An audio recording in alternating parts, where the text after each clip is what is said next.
a lot of times I work with organizations, it usually happens on maybe the car ride over or right before they pick up the phone. There's usually very little pre-call planning that happens. And top sales organizations, top customer service organizations, the one thing they systematically now do is they really pre-call plan effectively. An example, early in my sales career with Outsell, I had done a cold call to a financial services organization up in San Francisco.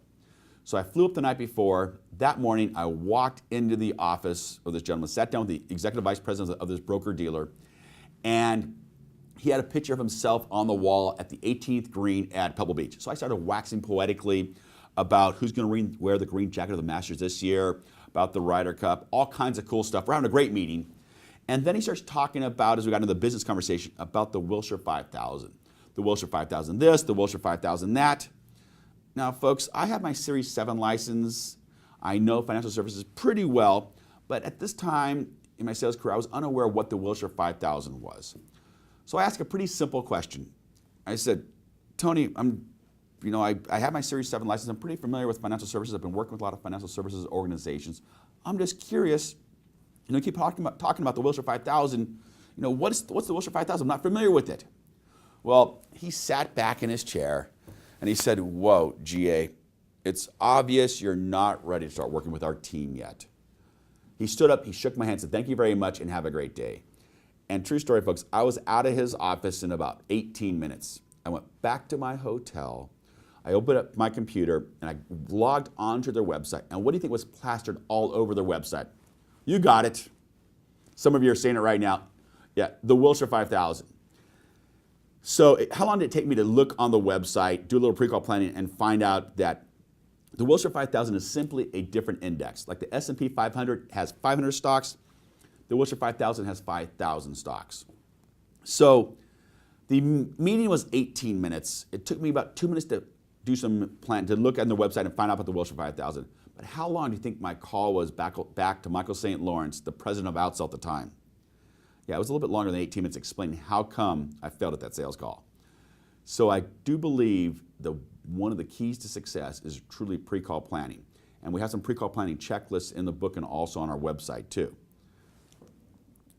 The next is really truly building rapport. And once you're sitting down or on the phone or face-to-face with a customer, how do you quickly build rapport? How do you go from preliminary pleasantries into the business conversation? How do you set the agenda? And I think when you sit down with somebody in a sales situation, I think their resistance is pretty high. Would you agree? And the receptivity to your message is kind of low because I think they're afraid that if they give you too much information, they may get sold. So what can you do to quickly reduce that resistance and increase their receptivity to your message? And a lot of it has to do with building rapport and an agenda statement and a credibility statement. And we're not talking about a lot of time. We're talking about 2-3 minutes. But how do you quickly start to build their trust? Then after you do that, you have to have a process that asks the right questions and listen.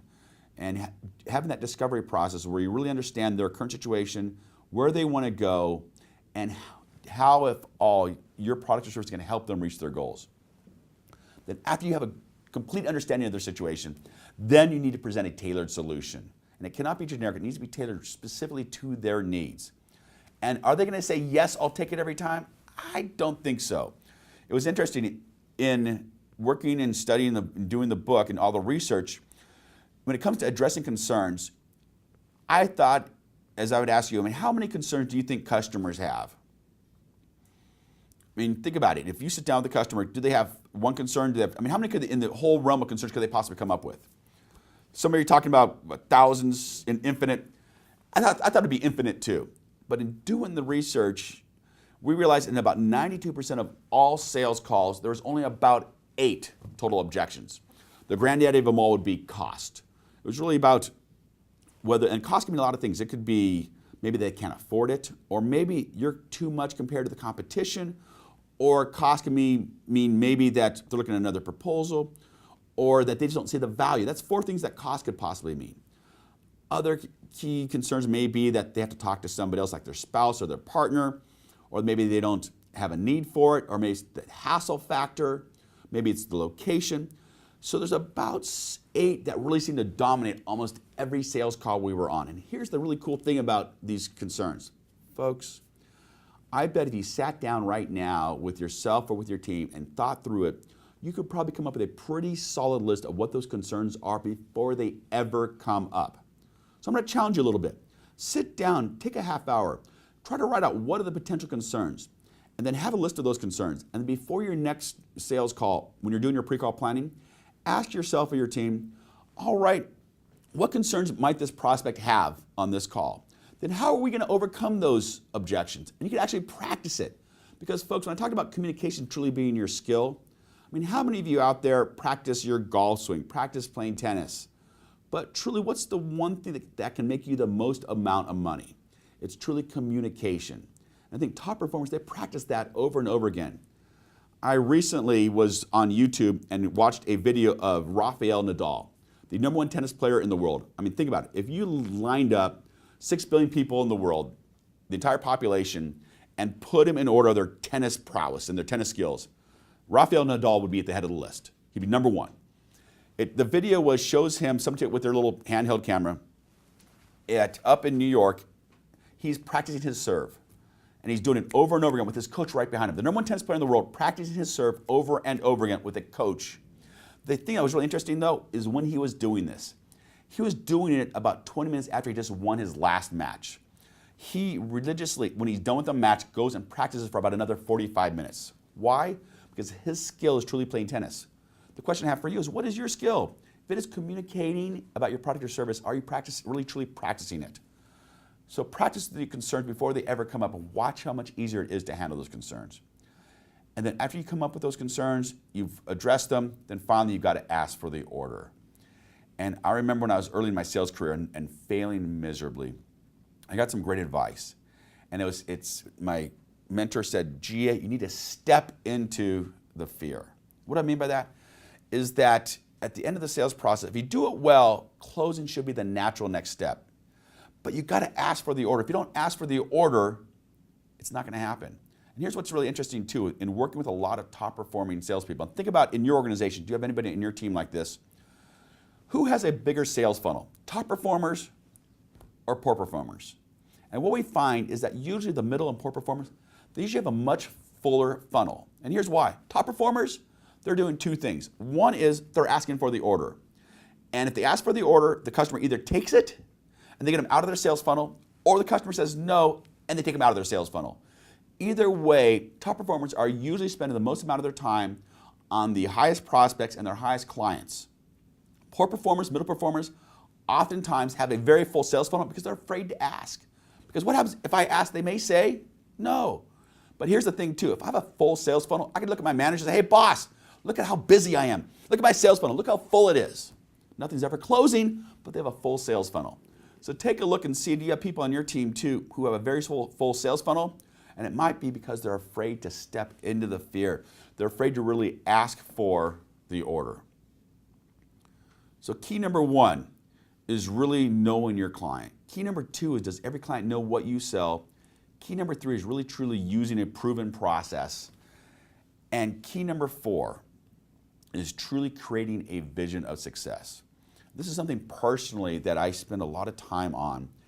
And a lot of people don't know this, but 14 years ago or so, I had absolutely nothing. I was waking up at 3 in the morning to throw the Wall Street Journal for $100 a week. My wife had just gotten a teaching job. I had just lost my latest selling job because I had no process in place that wasn't very effective. And Michael St. Lawrence, my mentor and kind of the founder of my company I'm now the president of, really took me aside and really helped me through learning the sales process. But he also really showed me really one of the major secrets that almost all top performers do, and that's really truly creating a vision of success. And think about it. Great leaders, the one thing they have in common is they have a destination where people want to go. So if you have employees, or just personally too as a small business owner, have you really created a success? What does success look like in 2011? How are you going to reach that success? Let me kind of walk you through how to do that. And it's really about taking vision and turning it into reality. So how does vision become reality? Well, think about it. When you wake up in the morning and you go to your office, you start doing the tasks and the activities that most time fit inside your comfort zone. Think about it. You do your emails, you do your voicemails, and you're usually spending time and energy on things that are easy and comfortable to do. If you do those things over and over and over again, those activities and habits, those then activities and tasks turn into habits. Would you agree? Because habits are nothing more than activities and tasks done over and over again. So if those develop into your habits, and you do your habits over and over and over again, those habits then now turn into results. I mean, think about it. All the results you've gotten, and some of you I'm sure have gotten very, very good results too, but those results mostly come from the habits that you've chosen to do. So the results are nothing more than habits, and habits are nothing more than activities that we've chosen to do over and over again. And if we do those results over and over again, those oftentimes create and develop into our destination. I mean, think about it. Where you are today, a lot of it has to do with our destination and has to do with our results and our habits that we've done. But here's the really key thing. That's how most people do it. Now, if any of you ever read Stephen Covey's book, 7 Habits of Highly Successful People, he talks about one of the key habits people have. They start with the end in mind first. They start with, what does success look like? And I think the key to creating a vision is really having a vision and really taking a look at, what does success look like? So you start developing your vision. If you know what the vision is, then you can figure out, what are the goals that I need to reach that are going to help me reach my vision? I mean, think about your vision as kind of the top of a 6-foot ladder. And if your vision is the top of the 6-foot ladder, the goals are your rungs of the ladder. Like, one of the things that my family this summer are going to have an opportunity to go take a trip to Hawaii. Now, this past winter, I put on a couple of pounds that I'm not proud of. So I would like to be able to walk down the beach in Hawaii looking good, dropping about 20 pounds between now and this summer. Now, folks, if that's my vision, what do my goals need to be? Can I just step on the scale the day before we go and hit the plane and go to Hawaii and hope that I've lost my 20 pounds?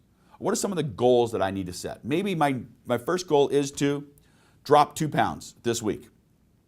Now think about it though. If I know what my goals are, can I now know what habits do I need to have in order to reach my goals? Now think about it too. If I want to lose some weight, what are some of the habits that I need to have? Okay, I need to exercise, don't I?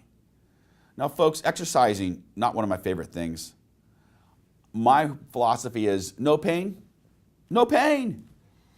And you know why I don't lift weights? They're heavy. But seriously though, if I want to hopefully lose some weight, some of you talk about I need to eat healthy too. So I need to create some better habits. I need to work out a little bit more maybe. I need to eat a little bit healthier. So I can start making those and figure out, what are those habits I need to have and how are they gonna help me reach my goal? And here's the key too, is if I know what the habits are, then I can very quickly figure out what are the activities I need to be involved in. And here's the key of having a strong vision. By having a strong vision, it allows me personally to sometimes do some unpleasant activities that will lead to pleasant results. Let me explain what I mean by that. All right, do I like working out? Absolutely not. But did I wake up this morning and hit the treadmill for 30 minutes? How come? Because that's an unpleasant activity to me. Now, some of you might love that stuff, but to me it's an unpleasant activity, but it leads to pleasant results. Now, think about it in the business world. How many of you have to do cold calling? Now, again, me personally, I can come up with a list of 317 things I'd rather do than make an outbound cold call. Now, why do I know the list of 317 things? What do you think I was doing when I was supposed to be making those outbound cold calls? You got it. I was making my list of things I could rather be doing.